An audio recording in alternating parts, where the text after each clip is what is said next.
começar a nossa conversa de hoje. Boa noite a todos.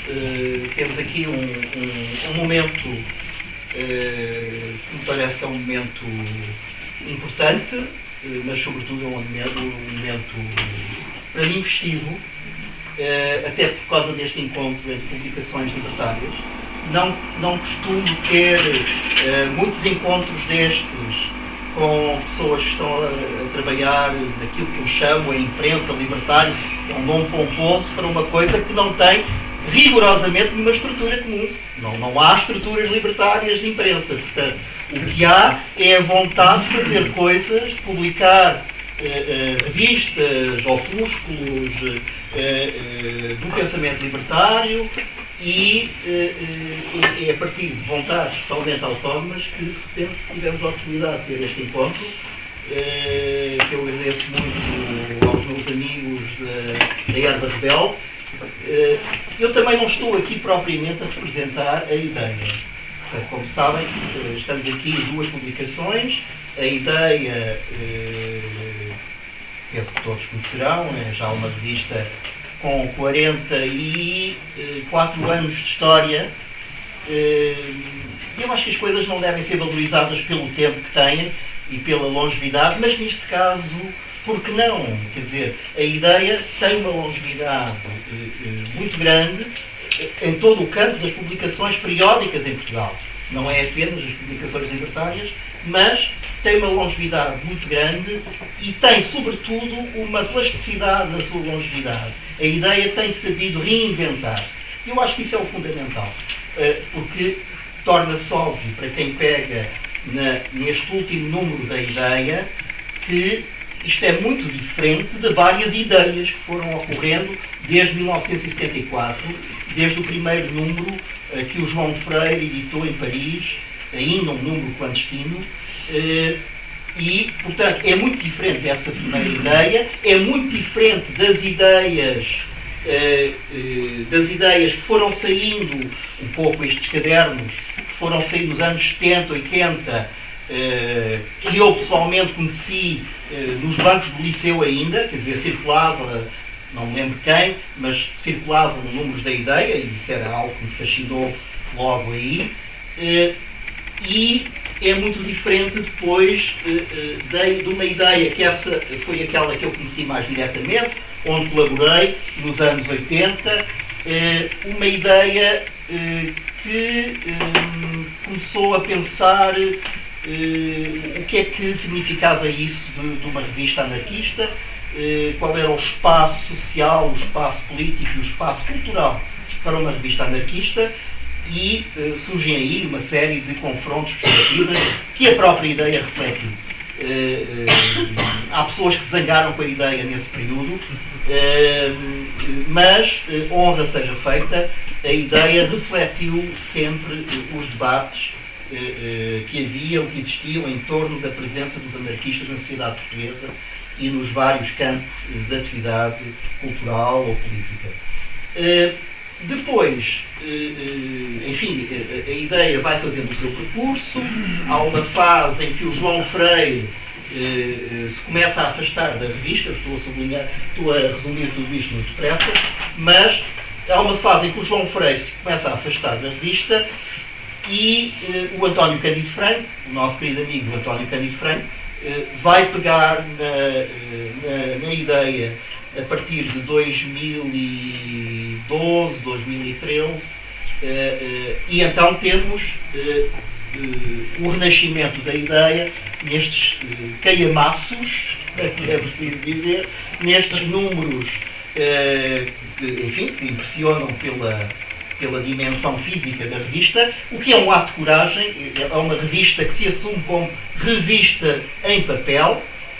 Não é uma revista eletrónica, de facto, é uma revista em papel e é uma revista que, mais uma vez, reinventa esta ideia de uma publicação libertária e que vai, por virtude também dos interesses do António, do seu percurso pessoal, vai fazer então uma revisitação de muita coisa da cultura portuguesa que nós não, muitas vezes, consideramos marginalmente próxima de um espírito libertário e que o António vai reavaliar à luz de um pensamento libertário, à luz de uma sensibilidade libertária e, nomeadamente, o surrealismo em Portugal, que vai ser uma boa parte de alguns dos últimos números da ideia.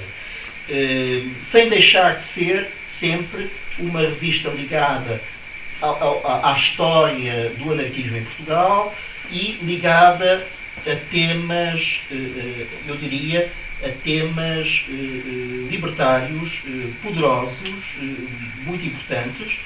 Farei apenas uma referência neste número quadro, que é o número 7780, ainda está disponível, julgo eu aqui no GAP também, é o número anterior àquele que estamos a lançar.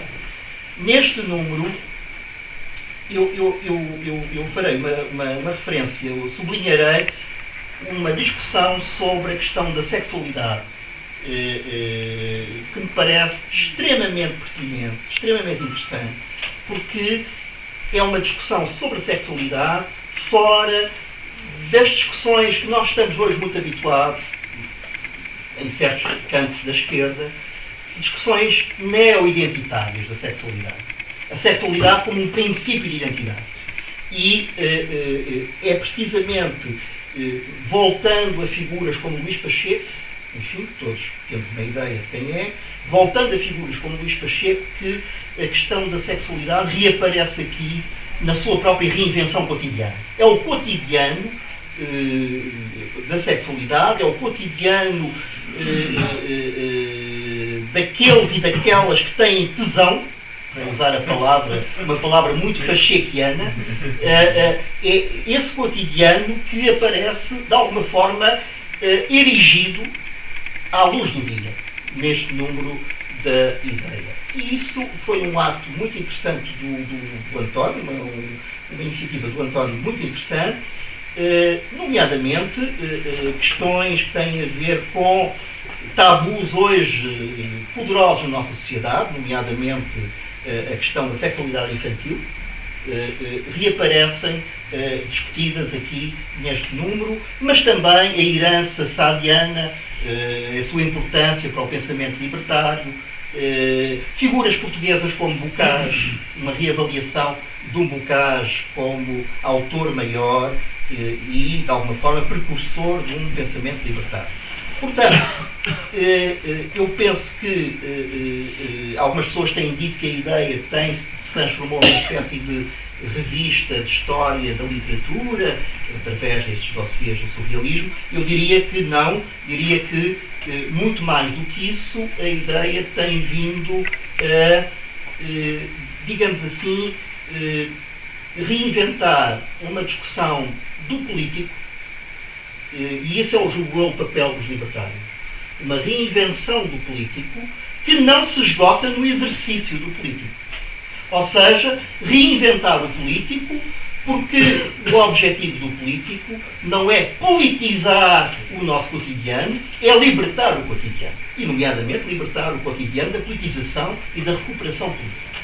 E, portanto, eu diria que se há alguma coisa que identifica esta última fase da ideia, é essa capacidade de não instrumentalizar as nossas vidas através do posicionamento político, que é aquilo que a esquerda tradicional, de alguma forma, tem feito frequentemente, como todos sabemos. O último número da ideia, este número, continua a ter um grafismo muito marcado pela herança surrealista, nomeadamente o Cruzeiro Seixas, que aparece aqui na capa. É um número que encontra a erva rebelde, ou a erva rebelde encontra a ideia, na medida em que são números do ano da Revolução, do centenário da Revolução Russa, e a primeira observação que eu faria é que nós estamos a discutir a Revolução Russa como o Partido Comunista não fez. Não vi o Partido Comunista discutir publicamente a Revolução Russa. Houve uma evocação, digamos, celebratória, mas não houve verdadeiramente uma discussão da Revolução Russa, das suas contradições. Bom, para eles não há contradições, há simplesmente uma história que foi interrompida e que um dia será retomada. Mas essa, obviamente, não é a nossa mitologia histórica e, portanto, temos aqui, no caso da ideia, temos uma panóplia de perspectivas sobre a Revolução Russa, não só a análise dos acontecimentos da Revolução, mas também, enfim, a evocação de duas figuras fundamentais, Kropotkin e Emma Goldman. Emma Goldman, particularmente, eu fiquei muito contente que tivéssemos conseguido dar a Emma Goldman um papel relevante na perspectiva dos anarquistas nestes acontecimentos, digamos, os 4 anos em que os anarquistas ainda existiam, de alguma forma, na sociedade russa, pós-1917, porque Emma Goldman é, a todos os títulos, a figura excepcional que acompanha até ao fim, até aos acontecimentos de Kronstadt, que acompanha a par e passo a Revolução, como sabem, expulsa dos Estados Unidos, ela que era judia ucraniana, portanto expulsa dos Estados Unidos e que vai acompanhar Kropotkin, nomeadamente, nesses anos. Aliás, é muito curioso porque eu sempre tive um fascínio pelo funeral de Kropotkin, penso que é um momento simbólico. De alguma forma é o funeral enfim, de uma fase do anarquismo europeu e mundial, se não mesmo mundial. É uma cidade da categoria. Sim. Mas o funeral de Kropotkin é o fim de uma parte da história do anarquismo, não tínhamos dúvidas sobre isso, e, portanto, para a Erva Rebelde contribuir com uma pequena evocação desse momento bom, e depois, para surpresa minha, temos o texto da própria Emma Goldman, que eu também me inspirei, obviamente, que é uma fonte preciosa. Temos o próprio texto da Emma Goldman, muito mais interessante que o meu texto, aqui neste número da ideia. E, portanto, é um texto muito forte, como quase tudo que a Emma Goldman escreveu, mas é interessante termos aqui, portanto, relações muito próximas entre as duas revistas.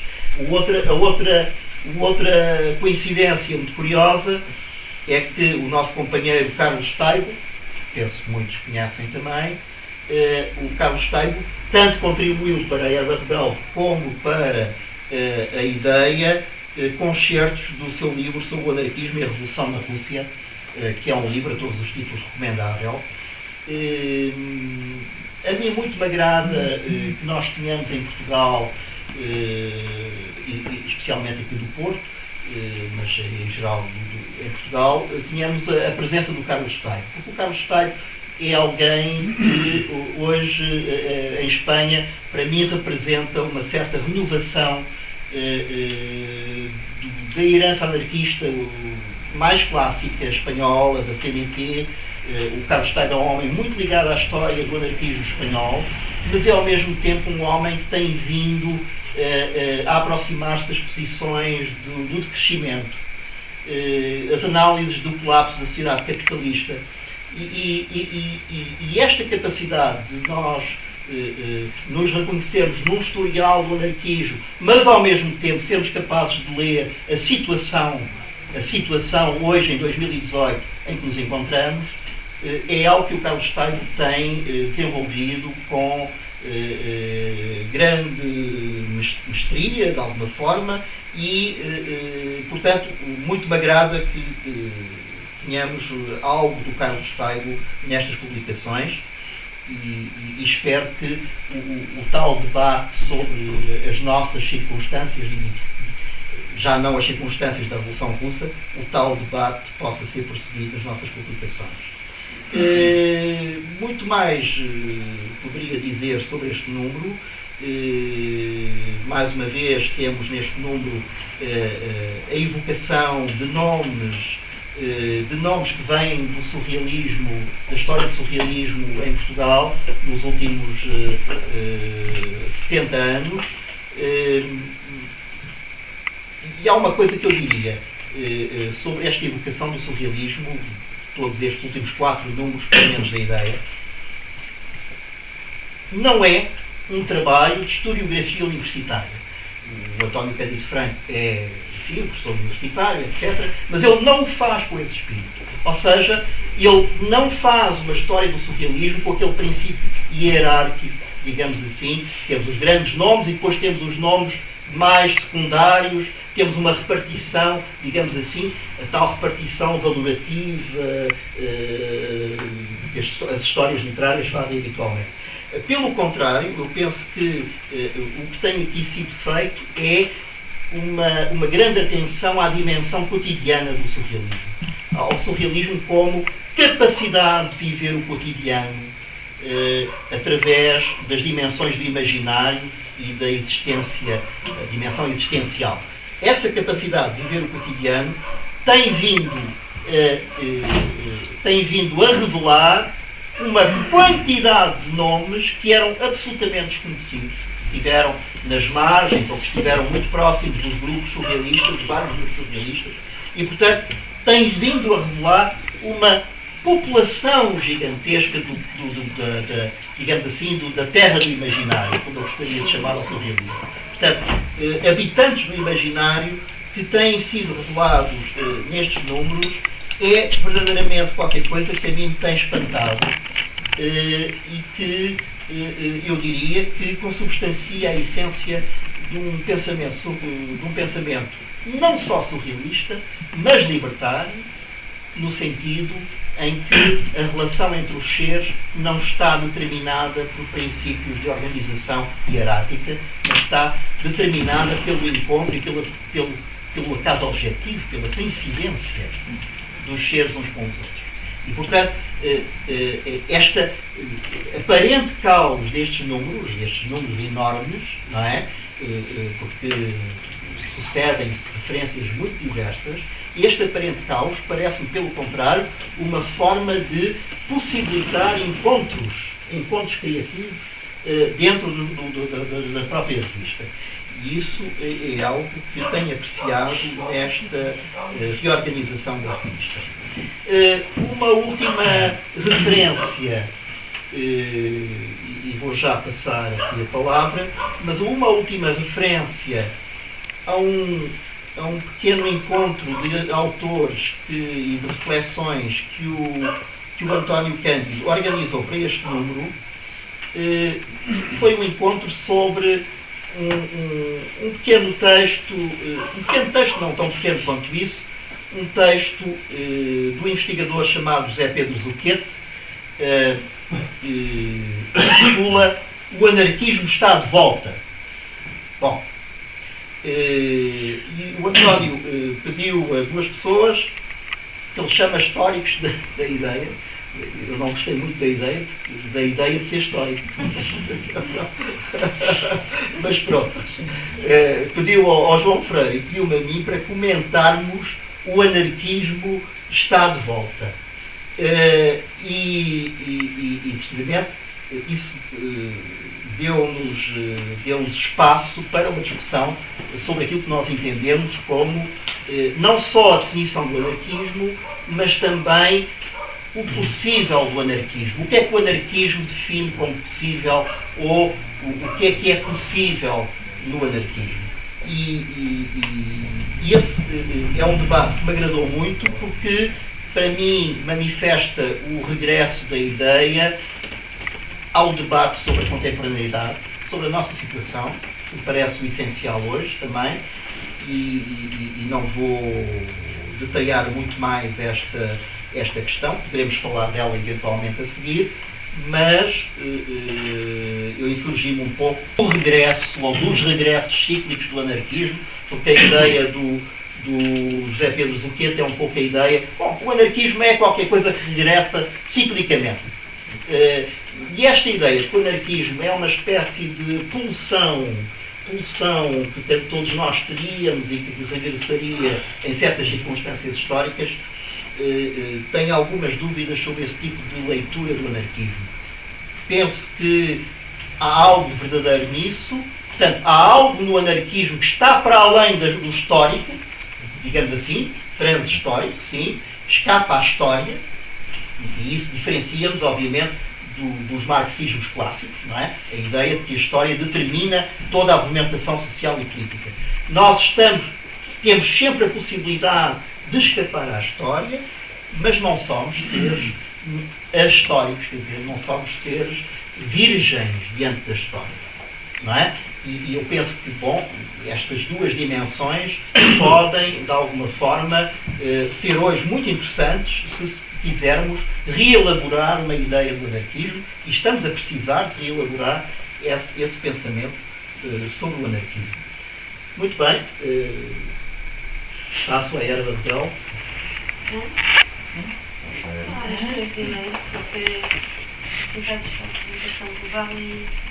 Ao contrário da ideia, que é uma revista com um peso histórico muito importante e que, além de mais, com uma densidade de reflexão que é verdadeiramente surpreendente e impressionante, a Erva Rebelde é uma pequena revista, fanzine, fica mais ou menos aí a meio de uma coisa e outra, e é a modesta publicação de um pequeno coletivo, o Grupo Erva Rebelde, e que tem, tanto este número que publicamos agora e que é dedicado em exclusivo à Revolução Russa, é apenas o terceiro número desta publicação, portanto, o 01, e este será o 2.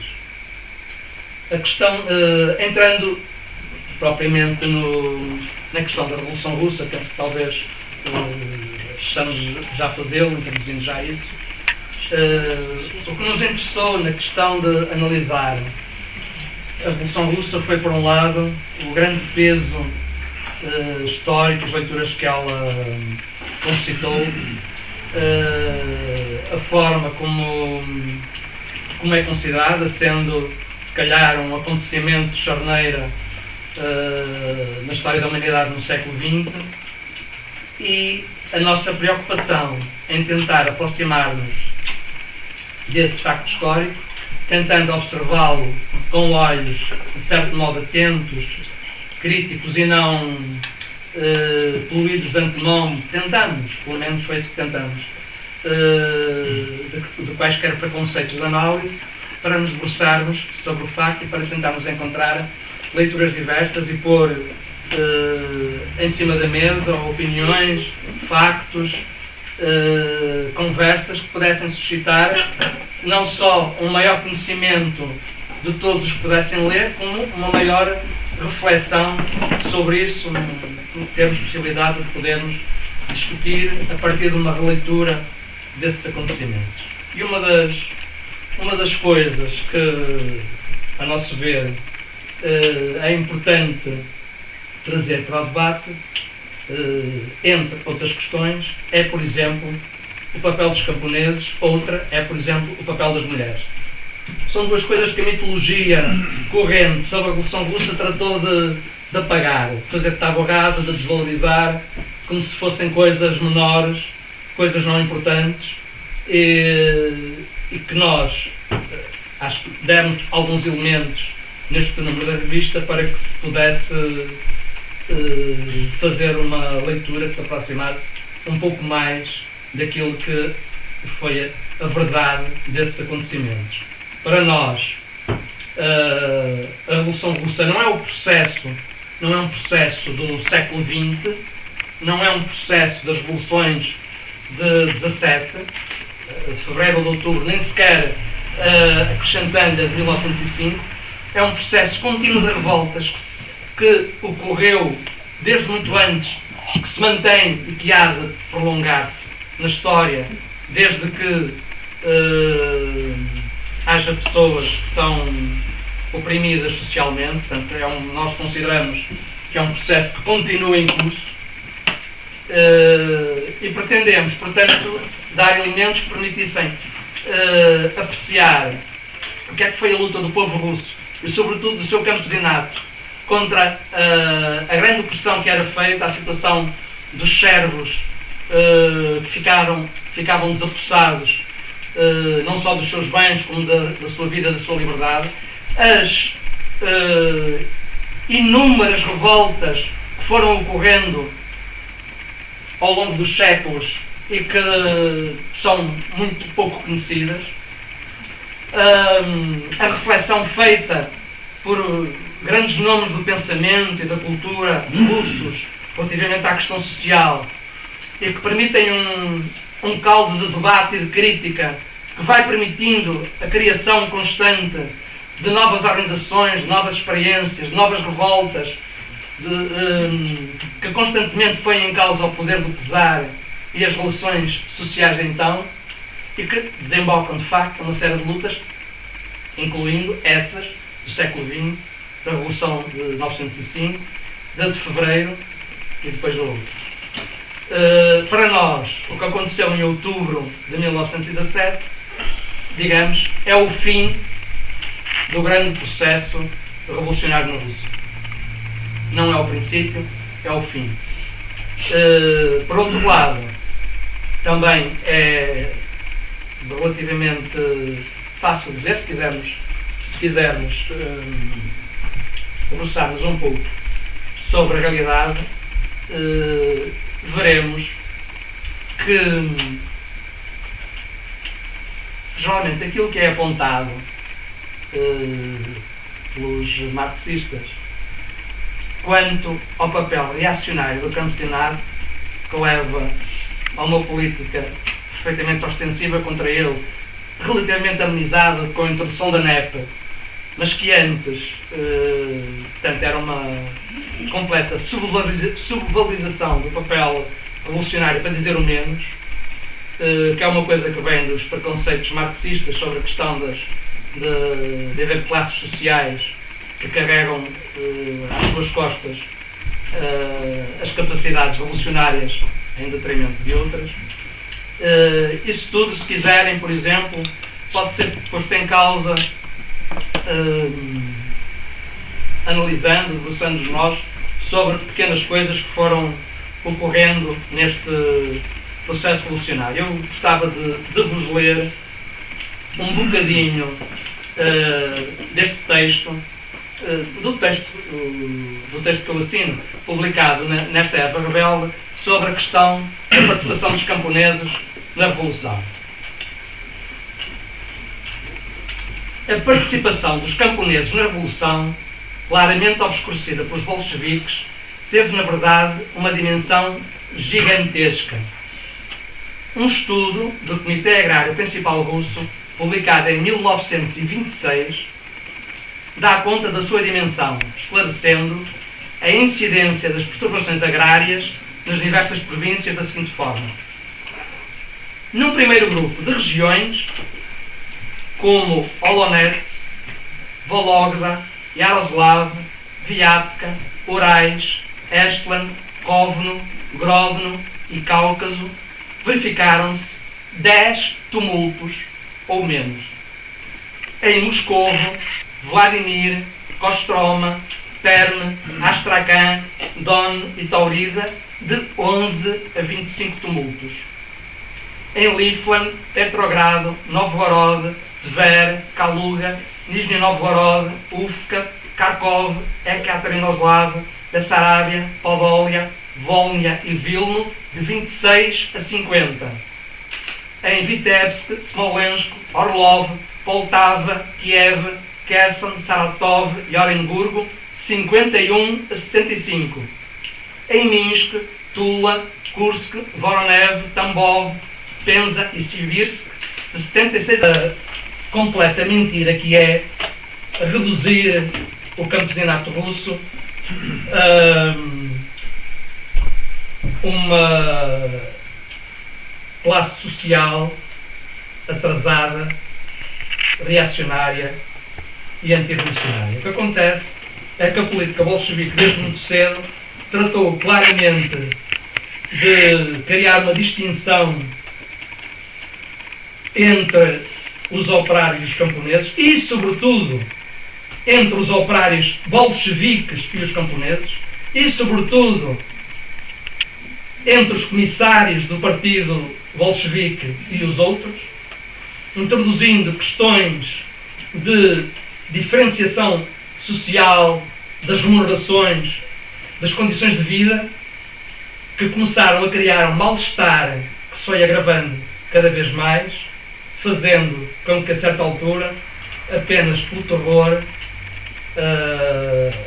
o poder bolchevique pudesse continuar a exercer o seu domínio. Portanto, a derrota da Revolução não vem com Stalin, vem desde muito antes. E isso é bem comprovado por tudo aquilo que se passou nesses primeiros anos, desde muito cedo, a seguir em 1917.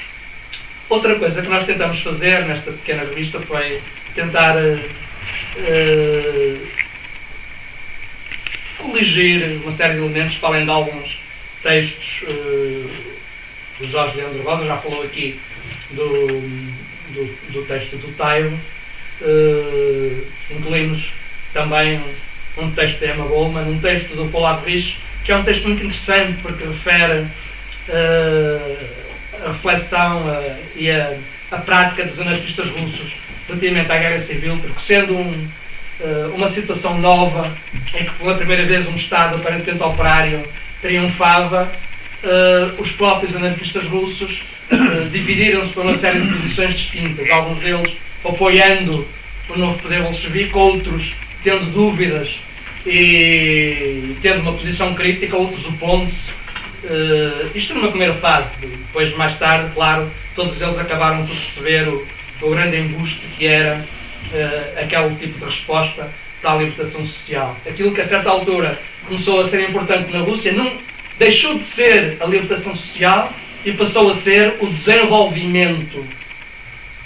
Aquilo que foi importante era uma ideia do desenvolvimento da Rússia, era uma ideia de conseguir que o país prosperasse, se transformasse.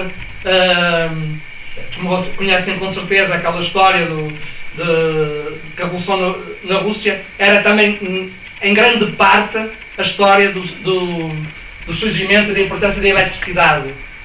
Aquilo que antes tinha sido as grandes preocupações das lutas sociais na Rússia, da emancipação social, passou para um plano perfeitamente secundário, ficando isso obscurecido pela questão do grande desenvolvimento das forças produtivas e da nova Rússia que crescia em direção a uma tecnologia cada vez mais eficiente, que levou depois, como saberão, às questões da energia atómica, da luta pelo domínio espacial, isso tudo. Nós recolhemos muitos elementos, muitos dados, muitas coisas que depois, do ponto de vista físico, vimos que era impossível incluir neste pequeno fanzine, nesta pequena revista, e portanto resolvemos colocar esses outros elementos no DVD que acompanha esta revista. Esse DVD inclui alguns audiolivros, inclui um texto que há uma bibliografia, portanto um conjunto de obras dedicadas a este tema da Revolução Russa e que achamos que devíamos referir. Também, num exercício de transparência, tem uma pasta que é dedicada às propostas de capas que nós fomos pondo em cima da mesa, e depois acabamos por escolher uma, esta que está aqui. Tem uma cronologia dos acontecimentos da Revolução Russa, uma cronologia que vem desde bastante antes, portanto, desde os séculos anteriores ao século XX, e que refere as várias revoltas que foram existindo e culminando, paramos a cronologia na altura da assinatura do Pacto Germano-Soviético. Achamos que isso era um momento interessante de finalizar isso. Tem alguns pequenos filmes que referem, por exemplo, as questões da Makhnovitchna, na luta do Marte na Ucrânia. Tem uma pasta com fotografias, uma com gravuras. Tem um índice biográfico para o qual vos chamo a atenção, porque reunimos muito mais de uma centena de nomes, que são pessoas, para muitos de vocês se calhar desconhecidas, que tiveram um papel muito importante em todas as fases da Revolução, homens e mulheres, muitos nomes perfeitamente apagados da história e que, enfim, que de certo modo se tem tentado hoje em dia resgatar desse limbo onde forem colocados. Há também alguns livros, há uma série de mapas, sobretudo referindo que revelam as questões da época da Primeira Grande Guerra e dos primeiros tempos da Revolução Russa, da Guerra Civil, etc. Tem uma série de músicas sobre a Revolução Russa, músicas da época, portanto, algumas são de origem judaica. Havia uma grande tradição revolucionária dos judeus russos. Muitos deles foram para o marxismo, muitos outros foram anarquistas. Temos também uma série de pinturas que retratam algumas dessas situações de revoltas históricas na Rússia. Também incluímos cartazes da propaganda soviética, achamos que era interessante. Temos retratos de muitas destas figuras que figuram no nosso índice biográfico, e depois há também uma série de textos que não são publicados aqui, mas são seguramente à volta de uns 50 textos que vocês podem ler no DVD, de vários autores, alguns deles inclusivamente tendo uma posição crítica relativamente aos anarquistas. E, para além disso, temos uma outra coisa muito importante nesta revista, importante porque nesta tentativa de tentar reconstituir um pouco o que é a vida que foi, de certo modo, que se tentou apagar, e relativamente à questão das mulheres isso é muito óbvio.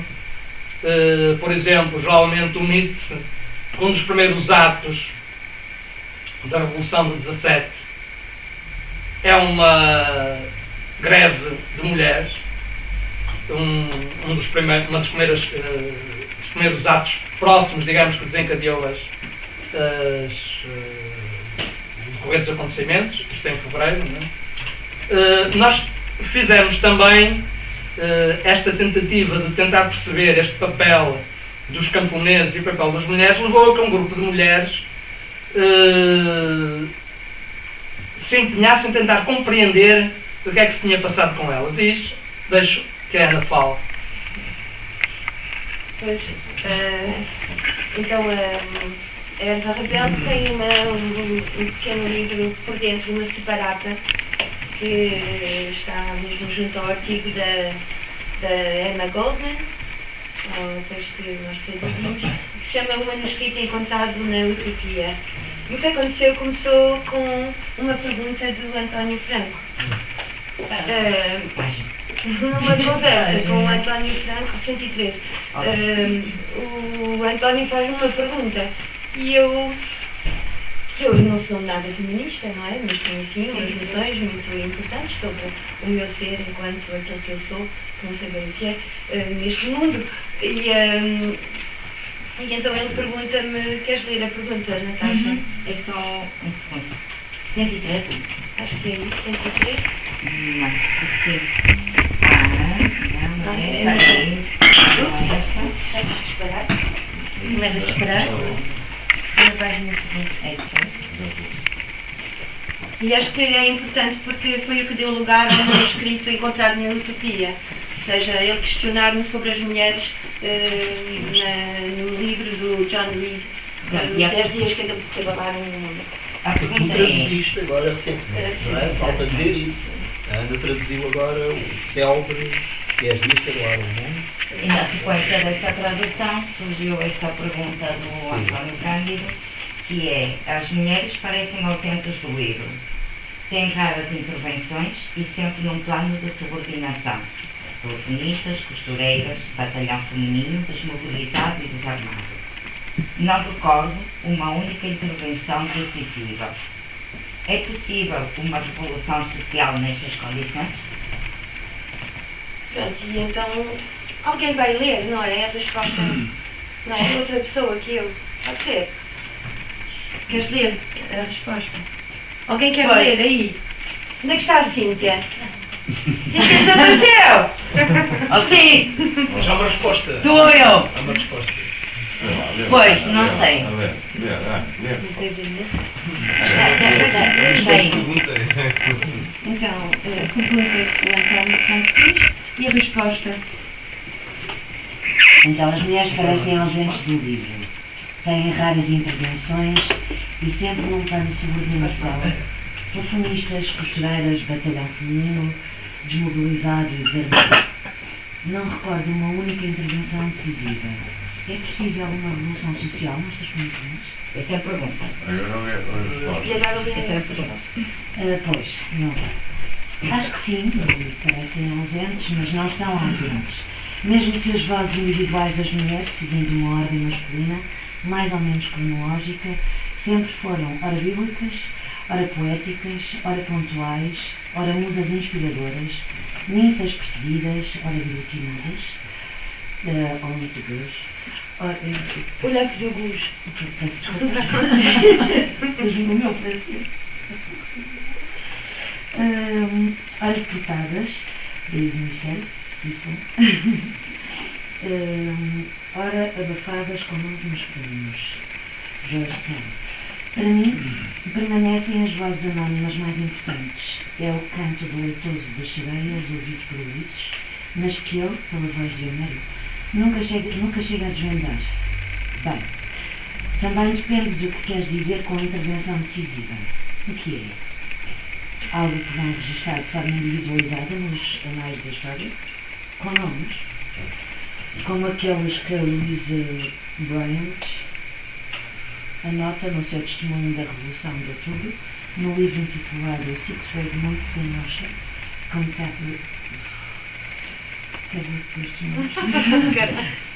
Katerina Burkowski, Panina, Alexander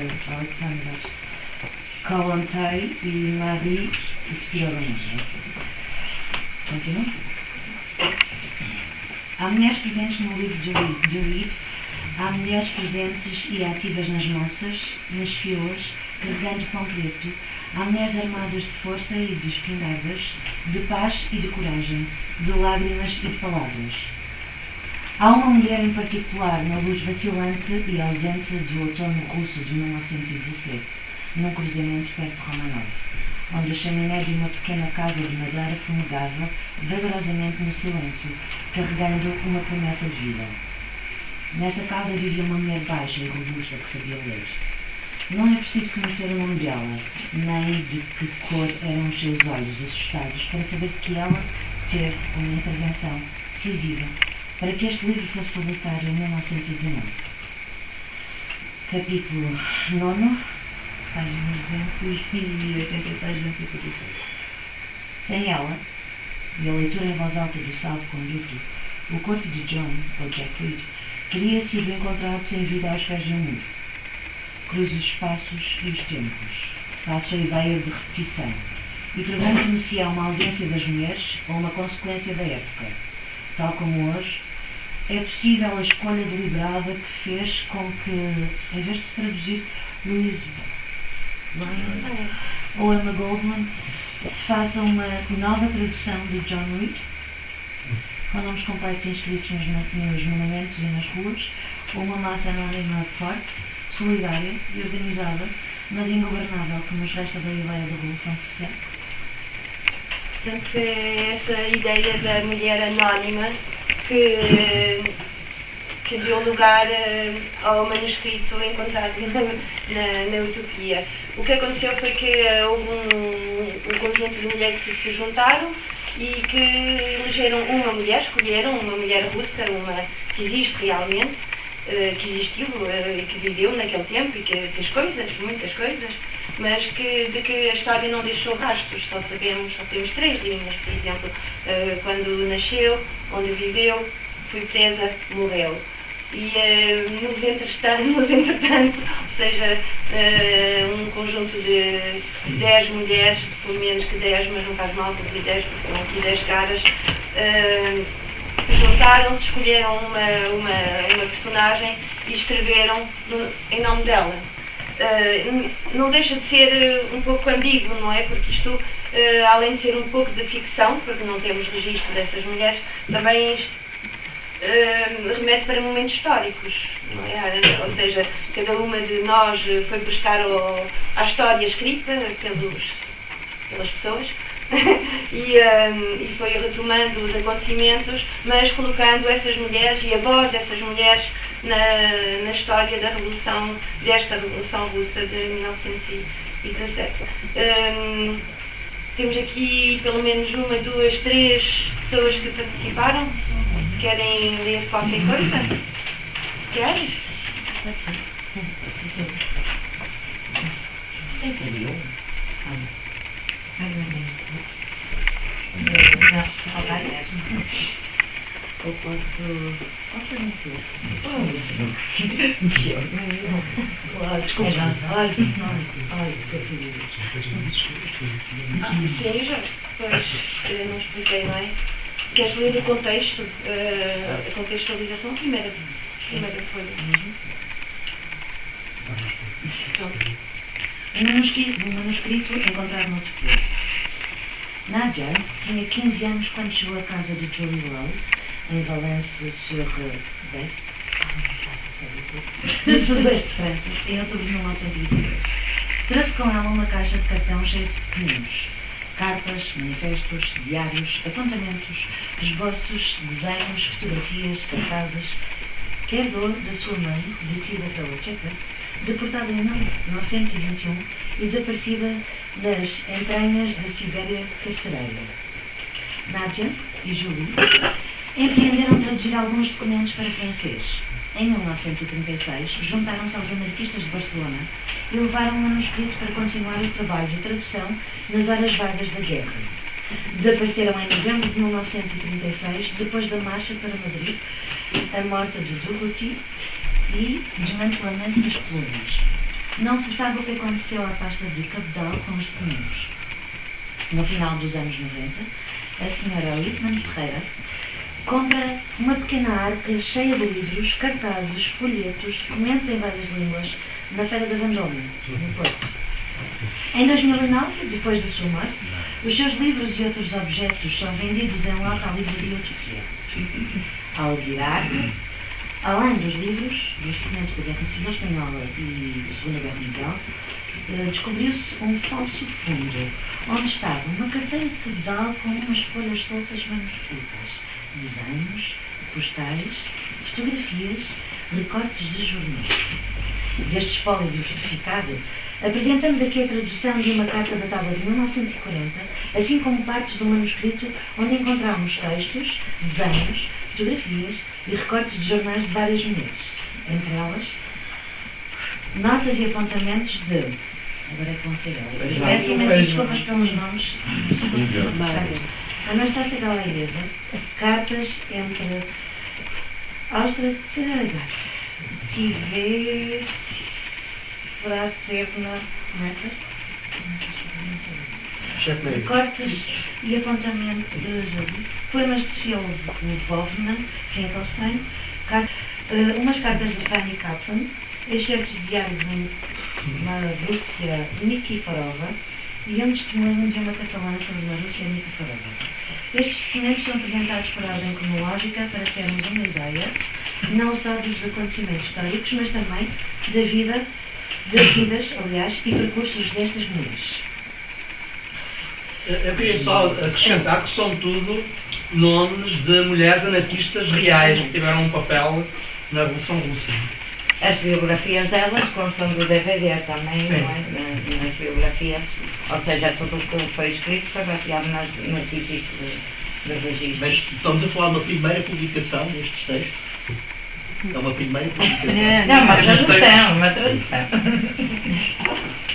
Estes textos É ficção. É uma ficção. Pronto, só há momentos reais que correspondem a momentos históricos. Estas mulheres nunca escreveram. uma recriação É ficcional. triste eu estar a dizer isso, não é? Vão ficar tristes, nem vão querer ler, mas... É uma primeira publicação. Sim, é isso, é uma primeira publicação. Não, aliás, nós temos na separata uma nota final onde diz que estas cartas, apontamentos, desenhos, fotografias, postais, recortes resultam de um trabalho coletivo de investigação e escrita criativa, tendo em conta a falta de documentos acerca de muitas mulheres anarquistas, russas, do seu envolvimento e papel nas lutas sociais da época e a necessidade de lhes dar voz. É para já. Não é a primeira publicação. Mas não deixou de ser um trabalho interessante porque juntava essa parte da ficção a pessoas que fizeram coisas, não é? E é a tal pergunta, as mulheres estavam ausentes, as mulheres não participam nas coisas, as mulheres estão sempre lá, não é? Até porque não podem simplesmente desaparecer de uma revolução, mesmo na Rússia. Mas se calhar não têm aquele nome, se calhar também não importa terem aquele nome, não é? E é isso mesmo que decidimos fazer, é dar importância a essas pessoas, se bem que a Olga Taratuta de facto está representada aqui, mas é uma mulher russa que trabalhou muito, que montou a Cruz Negra Anarquista, que muito conhecida, não é? Mais conhecida por Babushka, e outras que só há talvez a data de nascimento e a data de morte, não é? Portanto, é uma mistura de várias mulheres que na época se cruzaram ou não, e cruzando isso com a história da Revolução Russa. O apagamento do papel das mulheres na Revolução Russa não é só o papel das mulheres anarquistas. Portanto, houve muitas mulheres, por exemplo, socialistas revolucionárias, que também foram apagadas dos registros oficiais. Algumas delas foram um papel importantíssimo. Maria Skirivanov, por exemplo. Mas eu agora ponho uma questão. Nós temos dois marcos da história do anarquismo no século XX, é a Revolução Russa e a Guerra Espanhola. Na Guerra Espanhola há documentada uma participação de mulheres muito grande. Não é? Há aí uma transformação, qual é a vossa opinião? Há aí uma modificação da situação das mulheres nos combates revolucionários? O que é que vos parece? É assim, é difícil responder a essa questão. Eu penso que pelo facto de existir uma guerra civil muito acesa, com a participação de uma franja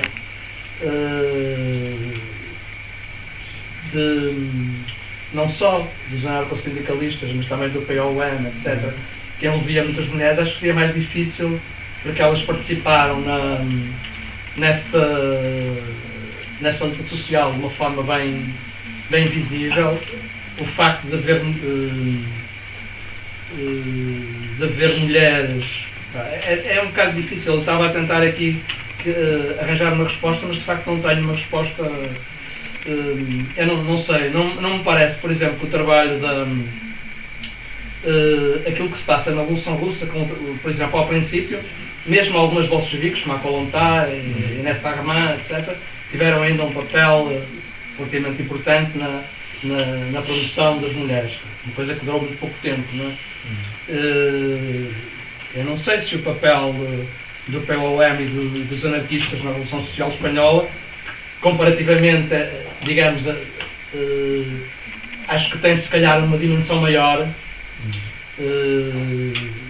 Talvez isso se explique, mas de facto é difícil, não sei explicar, de facto é difícil. Tu tens alguma ideia?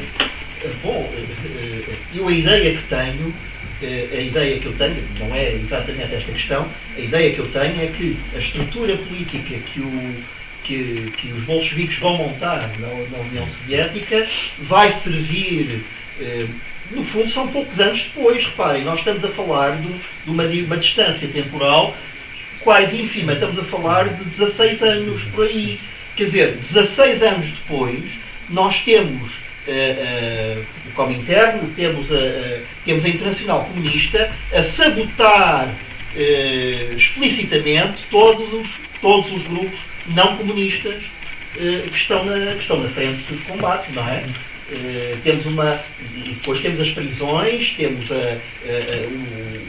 o ataque a todos, ao POM, ao grupos anarquistas, à coluna do Houthi. Temos, portanto, o Comintern, temos os soviéticos organizados como estrutura repressiva a não sei quantos milhares de quilómetros de distância. Portanto, se pensamos nestes termos, é absolutamente impressionante a estrutura repressiva e a projeção da estrutura repressiva que foi montada na União Soviética muito rapidamente e que é consolidada por Stalin, não é? Esse é o quadro que eu tenho. É um quadro verdadeiramente assustador que nós temos desse período.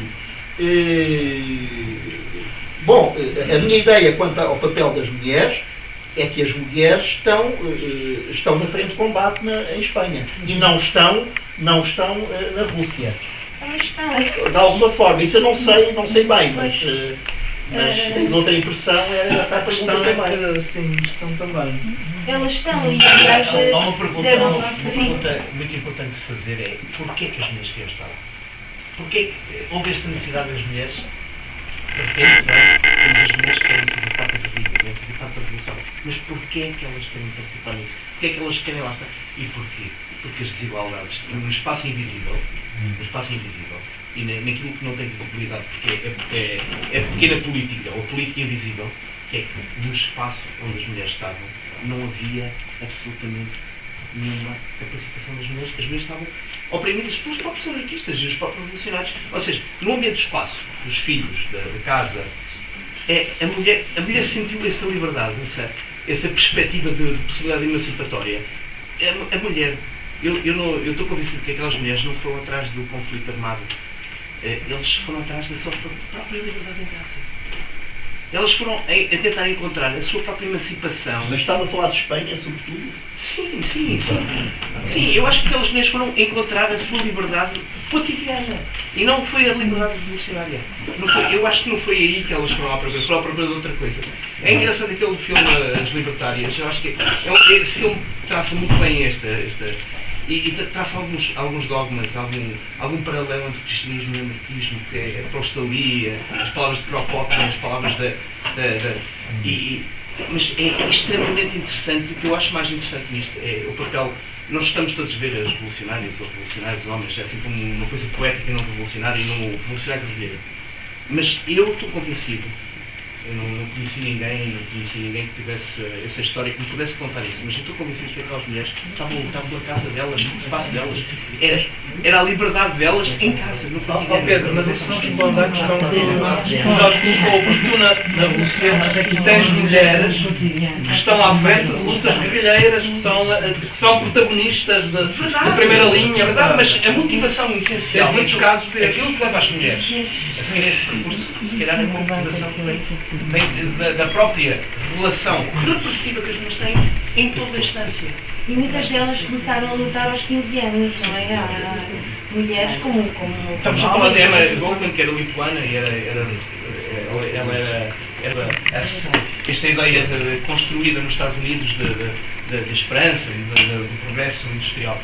Mas é essencial. A Emma Goldman foi extremamente criticada pelos anarquistas. Porquê? Porque ela foi à procura da invisibilidade.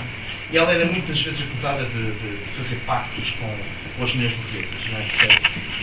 O feminismo surge numa altura que é uma altura complicada, porque temos estas tensões todas da classe operária e da questão da industrialização. Mas uma coisa que a mim me encanta e apaixona a Emma Goldman, ela não quis saber. Ela encontrou causas e lutas que na altura não eram claras, não estavam definidas pelas cartilhas ideológicas. E ela foi encontrou essas possibilidades e encontrou uma paixão revolucionária e foi uma paixão revolucionária de outras, das revoluções invisíveis.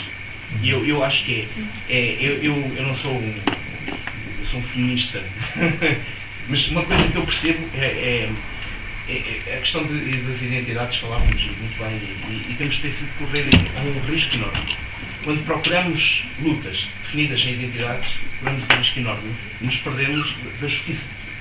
A justiça e as identidades é complexo, é um universo complexo e cheio de armadilhas. Mas claramente que Emma Goldman encontrou ali lutas, reconheceu causas para a altura, que eu acho que são extremamente importantes, e ela encontrou esse espaço. E quando falamos das mulheres em ambientes revolucionários, é sempre uma discussão extremamente complicada, e eu deixava-vos esse também desafio, esta minha essencial aqui na conversa. O que é que leva as mulheres a ficarem árbitros? A Emma Goldman só se chega em 1918, acho eu. Ela veio no barco com o Alexander Berkman e com ela há outra mulher, já não me lembro, no mesmo barco, não é? São uma data de deputados dos Estados Unidos, não é? São expulsos e ela até está contente de ir para a Rússia novamente e está entusiasmada, como o Berkman também. Mas antes da Emma chegar à Rússia já havia mulheres a lutarem e já havia muitas jovens a pegarem em armas e outras mulheres a deixarem os filhos para trás, como a Olga Taratuta. Ela nunca chega a viver com o filho, só depois é detida, é presa, é deportada e só encontra o filho já é adolescente. Portanto, houve assim uma série de mulheres que, além do mais, a Olga Taratuta foi-lhe dado um montante de dinheiro enorme, não é, para ela começar a Cruz Negra Anarquista. Ou seja, elas tiveram um papel e essa gente, a dada altura, principalmente acho em depois de 1905, muitos foram para Paris, para outros sítios, não é? E as pessoas falam entre elas, comunicam. E talvez até a Emma Goldman também esteve na Guerra Civil Espanhola e talvez seja isso, esse laço, esse caminho comum, não é? Da comunicação entre pessoas que se reencontram por lutas semelhantes, não é? Lutas pela liberdade, pela dignidade, por ideais, quer independentemente de serem homens ou mulheres. Mas claro, sim, a mulher também está na cozinha, que é fantástico, a mulher está na cozinha e faz política na cozinha e pega numa arma, não é, também, que talvez seja a parte mais heroica dessas mulheres todas anónimas que... Aquela fase final da Guerra Civil de Espanha, e que houve ordem para as mulheres comprarem a cozinha, não? Sim. Mas há uma questão, quando nós falamos das mulheres combatentes, há uma questão essencial e que acho que aí as mulheres rejeitaram em primeiro lugar, que é a questão da militarização do militarismo, da Revolução Russa. A Revolução é militarista, praticamente, em novembro, não é? Dezembro, torna-se uma revolução sobre os bolcheviques, uma revolução do militarismo. E o Estado soviético é rapidamente um Estado militarizado. Não me parece que as mulheres tivessem grande apetência para essa lógica militarizada que é evidente na Revolução Russa logo, e que é o exército Trotsky, é um exército verdadeiramente que compete com o exército branco em ferocidade e em piedade, não é? E essa dimensão parece uma dimensão, desde logo, terrível na própria lógica do regime soviético, que vai ser prisioneiro do desvio de recursos maciços para o esforço de guerra. Posso fazer uma pergunta? Então, como é que uma revolução se faz? A revolução, eu acho é que o militarismo não é a possibilidade de revolução. É só isso que eu estou a dizer. A militarização absoluta não é necessariamente o sinónimo de revolução. O seu início é sempre militarista. Não sei. Mas Tenho sérias dúvidas sobre essa questão. Parece-me é que o militarismo é sempre o início do fim da revolução. É sempre o início da destruição da revolução por dentro. Não esquecer outra coisa, não esquecer que uma boa parte do anarquismo russo do período da Revolução é o anarquismo tolstoiano, inspiração tolstoiana, um anarquismo da não-violência. E isso é uma parte importante dos anarquistas russos. Não vamos esquecer esses, não é? Não vamos esquecer esses. Portanto, vou falar da Revolução Armada. Sim, mas Augustinho, no mesmo espaço da Rússia como ela era considerada então, não é? Da Rússia com os limites geográficos de hoje. Na Rússia, que incluía a Finlândia, a Ucrânia, isso tudo. Tem experiências muito diversas de luta armada, por exemplo, o exército insurrecional makhnovista, e pelo Exército Vermelho. A questão da militarização do trabalho que foi imposta pelos bolcheviques e pelo Trotsky, que leva a militarização a todos os aspectos da vida, Exato. isso não existiu na Ucrânia makhnovista. Portanto, isso, aquilo que tu dizes, não é? Uma coisa, sim, estou a dizer-te, uma coisa é a revolução poder ser armada ou não. Tu colocaste a questão, então não tem que ser armada. Tem que ser armada. Ora, ser armada não quer dizer que tenha que ser da mesma maneira. Exatamente. Que tenha que se, digamos, a violência pode ser exercida de várias formas. Deixa-me fazer uma pergunta. São daquelas coisas que me mexem com o coração. Esta coisa da violência, é assim, o que é que leva verdadeiramente uma pessoa a agarrar numa arma e correr o risco de vida, não é? Perceber que vai morrer amanhã, não é? Qual é a dimensão? Não é unicamente uma dimensão de uma política biológica, de uma ideia de fixar um mundo melhor que É nós temos. sobrevivência, tu É pegas no ar. sobrevivência, não é? Quando tens E medo. não podemos esquecer desta dimensão, não é? Esta dimensão é essencial. Ninguém gosta de violência. Ninguém gosta da boa vida. Eu acho que todos os anarquistas gostam da boa vida. Não há violência, é a coisa mais... Nem a resposta Todos pela violência ao violência, unânime. Houve muitos anarquistas que acharam que a resposta não era a resposta pela violência, era outro tipo de resposta. Nós não temos violência. Então, às vezes também temos em várias também falácias intelectuais.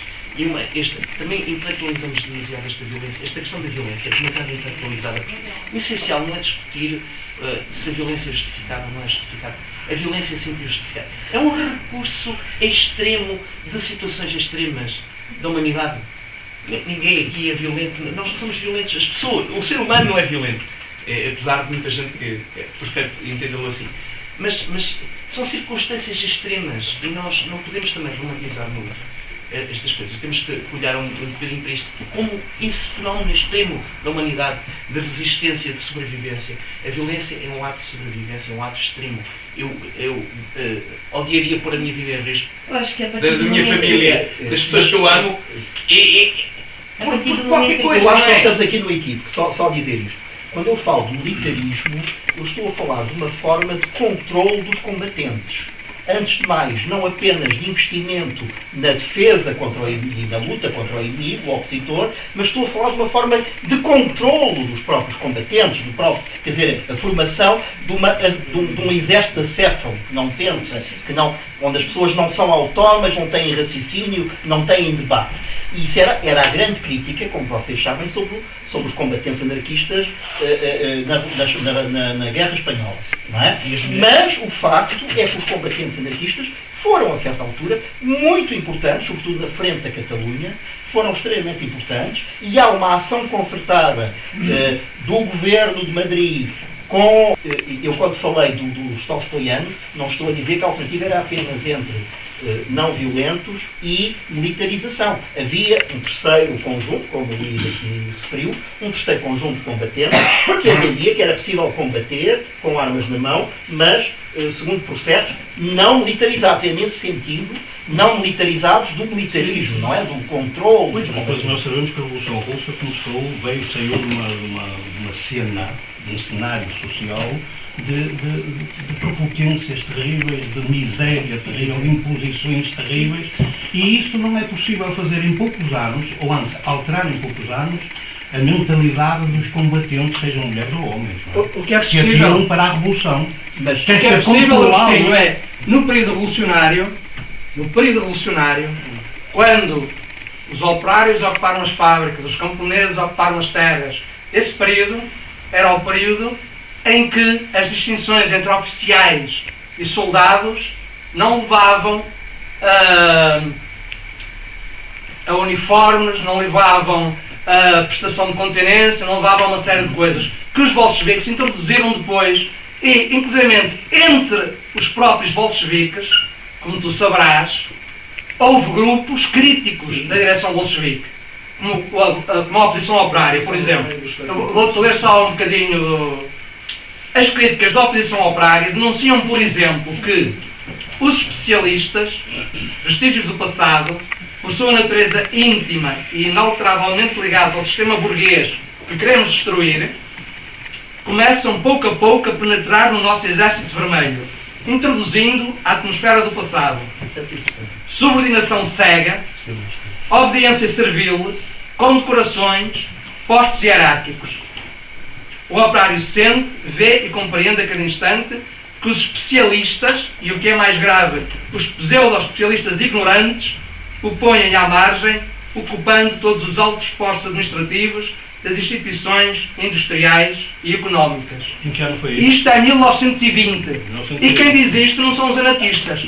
É a própria esquerda do Partido Bolchevique da oposição operária. Quantos anos após? Deixa-me dizer uma coisa. Nós estamos a falar também da época, e isto também é relevante, em que a Rússia, de saída da Revolução, está a ser invadida pelos ingleses, pelos austro-húngaros, pelos alemães, está a ser invadida por praticamente toda a gente. Eu percebo perfeitamente e até me revejo do ponto de vista teórico nas críticas do Stepnikov, nas críticas da Kolontai, nas críticas da... Mas repara, a Guerra Civil só começa mais tarde, não é? Ainda nem sequer há Guerra A Guerra Civil. Civil, isso em 20, a Guerra Civil está em curso. A Guerra Civil está em curso em 20. A Guerra Civil começa em outubro e termina em 21.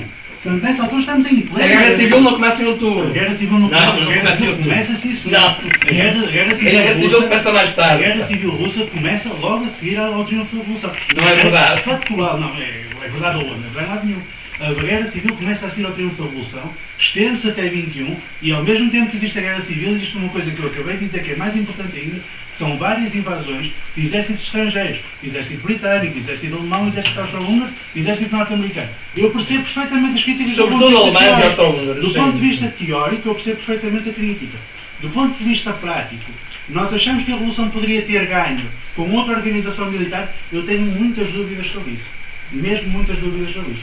Naquele contexto, uma organização militar de outra natureza, e ainda agora falamos da Guerra Civil Espanhola, provavelmente não teria tido o sucesso que teve. Evidentemente, isto depois cria problemas na própria configuração do aparelho de Estado soviético, que não vão ter solução até a derrocada completa do Estado soviético, e estamos completamente de acordo, mas eu duvido ou seja, eu duvido que tivesse sido possível enfrentar e derrotar os brancos e as invasões imperialistas sem ter tido aquela organização militar. Tenho seríssimas dúvidas desse ponto de vista. Pois, isso é uma distinção clara que temos nós, Naturalmente. os anarquistas. Sim, Já sei. claro. Mas Muito obrigado.